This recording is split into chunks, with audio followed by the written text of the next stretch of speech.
गरीब चिड़िया मिट्टी के बर्तन बना के अपना गुजारा किया करती थी। उससे उसका अच्छे से गुजारा हो रहा था। पड़ोस में रहने वाली काली कौवी चिड़िया के काम से बहुत चला करती थी। कालू, देखो तो वो चिड़िया कुम्हारन रोज रोज नए नए फल लाती है घर में। कालू, किसी भी तरह उस चिड़िया के कारोबार को ठप कर दो। गौरी, 3 दिन बाद बारिश आएगी। कल मुझे मौसम का संकेत देने वाला पक्षी मिला था। हम चिड़िया को 100 मटके बनाने का ऑर्डर दे देते हैं और फिर 3 दिन बाद उसके सारे मटके बारिश के पानी में बह जाएंगे। हाँ, और उसकी सारी पूंजी उसी बारिश में बह जाएगी। फिर कौवा कौवी चिड़िया के पास चले जाते हैं। चिड़िया अपना काम कर रही थी। चिड़िया, हमें 100 मटकों की जरूरत है, क्या तुम हमें 100 मटका बनाकर दे सकती हो? गौरी बहन, ये तो बहुत बड़ा ऑर्डर है। ठीक है, मैं दिन रात एक करके 100 मटका जरूर बनाऊंगी। चिड़िया, मटके बहुत अच्छी तरह ही पके होने चाहिए, तभी हम मटका उठाएंगे। कौवा और कौवी वहां से चले जाते हैं और चिड़िया अपनी बेटी के पास जाती है। तभी चिड़िया खुशी खुशी अपनी बेटी से कहती है, गुड़िया बेटी, मैं मिट्टी लेने जा रही हूँ। एक बहुत बड़ा ऑर्डर आया है, मुझे 100 मटका बनाना है। मम्मा मम्मा, मैं भी इस काम में आपकी मदद करूंगी, मैं भी आपके साथ चलती हूँ। नहीं गुड़िया बेटी, मैं जाती हूँ, तब तक आप मिट्टी जो बचे हुए हैं उसी से मटके बनाएं। तभी चिड़िया मिट्टी लेने चली जाती है। फिर दोनों माँ बेटी देर रात तक काम करते हैं। मम्मा, रात हो गई है, आप थक गई होंगी, अब आप आराम कर लें। नहीं बेटा, अभी तो बस 50 मटके बने हैं, बस कल रात का ही दिन तो है हमारे पास। मुझे कैसे भी 50 मटके और बनाने हैं, इसलिए मुझे देर रात तक काम करना ही होगा। कालू, देखो तो वो चिड़िया देर रात तक काम कर रही है। हा, उसे नहीं मालूम कि उसके यह बनाए हुए मटके बारिश के पानी में बह जाएंगे। सारे मटके बन गए थे और चिड़िया आग जलाकर सारे मटके को पका लेती है।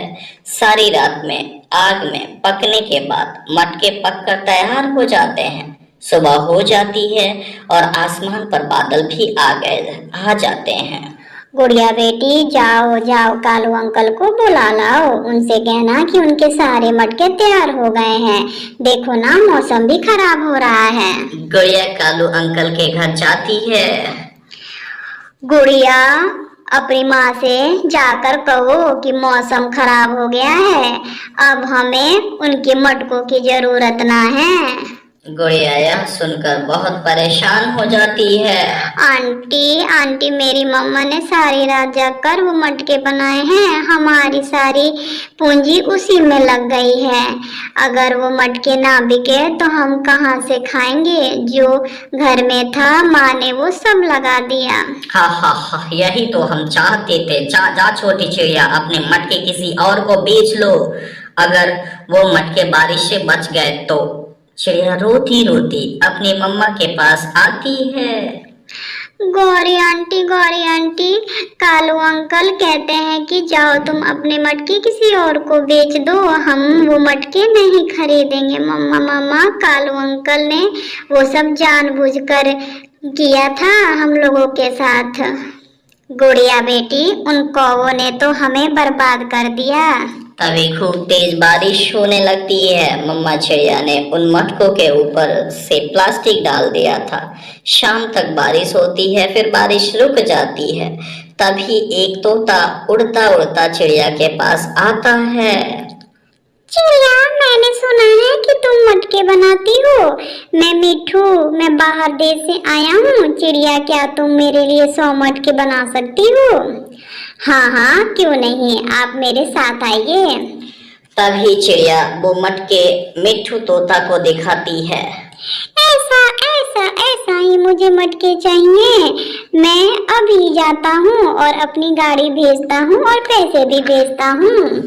तभी एक गाड़ी में चिड़िया सारे मटके लोड करवा देती है और वो गाड़ी मटके लेकर चला जाता है। कुछ दिन ऐसे ही निकल जाते हैं और चिड़िया अपने लिए एक नया घर बना लेती है और पहले से बेहतर जिंदगी गुजारने लग जाती है। कालू, इसे कहते हैं कि भाग्य में जो हो उसे कोई नहीं छीन सकता है। देखो हमने चिड़िया का बुरा सोचा और वो पहले से भी ज्यादा तरक्की कर गई। हाँ गौरी, दूसरे से जलने से बेहतर है कि हम अपने काम पर ध्यान दें। दोस्तों, वीडियो को लाइक, शेयर, सब्सक्राइब करना ना भूलें। धन्यवाद।